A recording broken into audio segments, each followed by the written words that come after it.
Welcome to the Bandano Podcast, where we're calling a spade a spade. Great to be here with you guys today.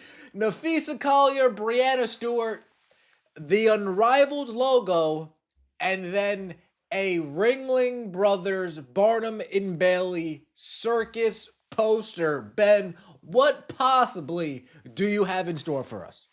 Well, I'm scrolling down Twitter, right?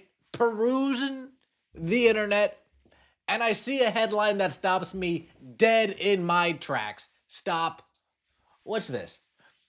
Unrivaled's TV audience, 186,000 average viewers across TNT and True TV, remains a work in progress. But executives are excited for the future of the women's 3v3 league, which as of today includes Steph Curry as an investor.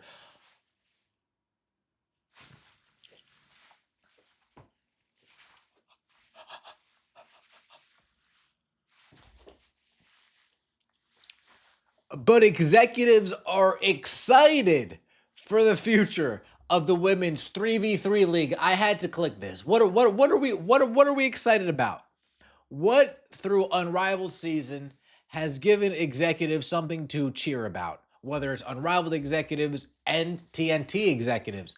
Let's take a look, shall we? As Unrivaled wraps its inaugural regular season tonight in Miami, the new 3-on-3 basketball league's production team is already envisioning what the second year could look like. Folk, we are already having a second year. This was a test run.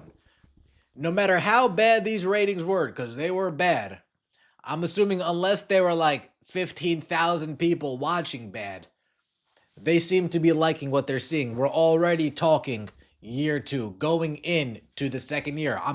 They pumped a lot of crypto into Unrivaled. They put a lot of Bitcoin, a lot of FTT token, a lot of ETH, whatever the hell. They got a lot of that crypto stuff tied up in Unrivaled, and it should last them quite some time. The league has averaged 186,000 viewers across its telecasts on TNT and True TV to date, with women making up more than half of its audience.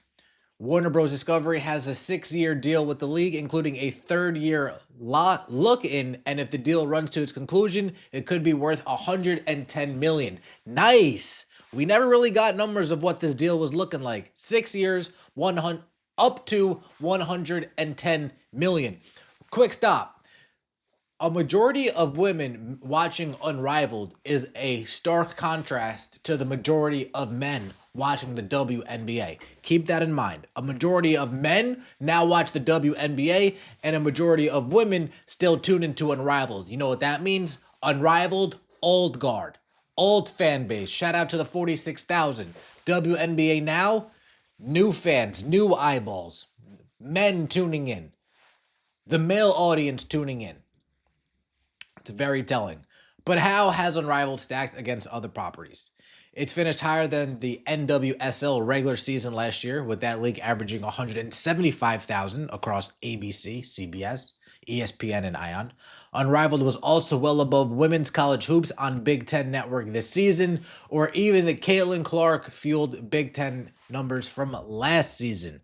On the flip side, Unrivaled was below the 280,000 viewers that ESPN2, ESPN, and ESPNU averaged for women's college hoops this season, and it was well below another winter startup league, the Golf League, TGL, which was at 513,000 for its regular season. Better than women's college hoops. No. No way. Better than women's college hoops on Big Ten. It took me a second to, right? On Big Ten, it's better than women's college hoops, but on ESPN, no. Women's college hoops dominating Unrivaled. Building for the future. Overall, it's been an incredible experience and a big learning experience for everybody, said TNT Sports supervisory producer Ann, who helms Unrivaled studio shows. It's been amazing to build something that everyone's proud of, added Morgan Weinbrock, TNT of live production. It's really exciting to think about what we're going to be able to do with the championships this coming weekend, what we're going to be able to do the next season, and all the things we're going to be able to talk about and ideate and build upon this summer.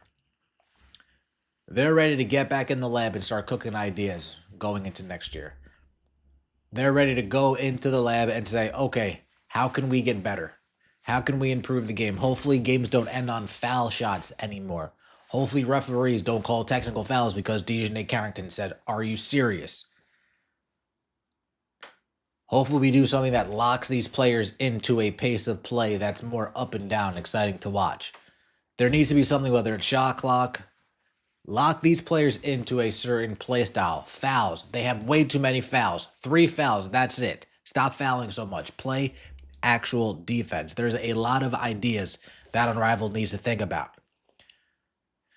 Perhaps at the end of the season, I'll sit down and we'll come up with a list of how to make Unrivaled better in a serious matter that isn't just me handing Angel Reese and Skylar Diggins a microphone and saying, hey, go cut a promo one time for the one time. There are so many ways we can grow. It was played for 8 weeks in Miami. What if it goes and plays a week in New York? What if it goes and plays a week in California? What if it moves around every week? What does it look like to bring this even closer to the fans? We want to be able to have an impact on more viewers, fans, and champions. This will doom Unrivaled, and I'll tell you right momentarily. I would love that. Get more fans involved.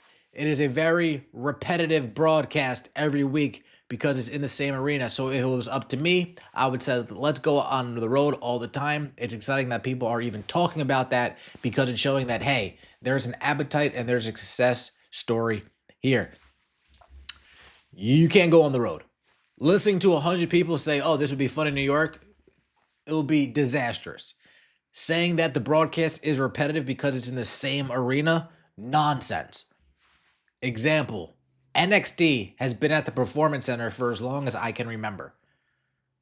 The crowd, the atmosphere needs to be enhanced in Unrivaled. The crowd needs to not sound dead. The crowd needs to sound like they're entertained. The crowd needs to sound like they're excited to be there. The crowd needs to want to be there. You can't just bust people in that you find on the side of the road on your way home from work. Hey, go to Unrivaled. I have a quota to fill. That's not going to work. You could have it in one single location. During the COVID ever, I know AEW, they used Bailey's place, right? AEW used Bailey's place to record their shows. Has nothing to do with the same atmosphere every single time. Product always will speak in the end. Give me quality product and people will tune in. That's the end of the story. Let me know what you think in the comment section below. I appreciate all the support. Don't forget to like the video if you enjoyed and subscribe to the channel. That would mean so much to me. Definitely have a second season of Unrivaled coming next year with a third season looking. Third season's not guaranteed. So next year, we start sounding alarms, screaming from the mountaintops. Save your money, TNT. But again, TNT, they lost the NBA. They're looking for something. We'll see you next time, and as always, take it easy.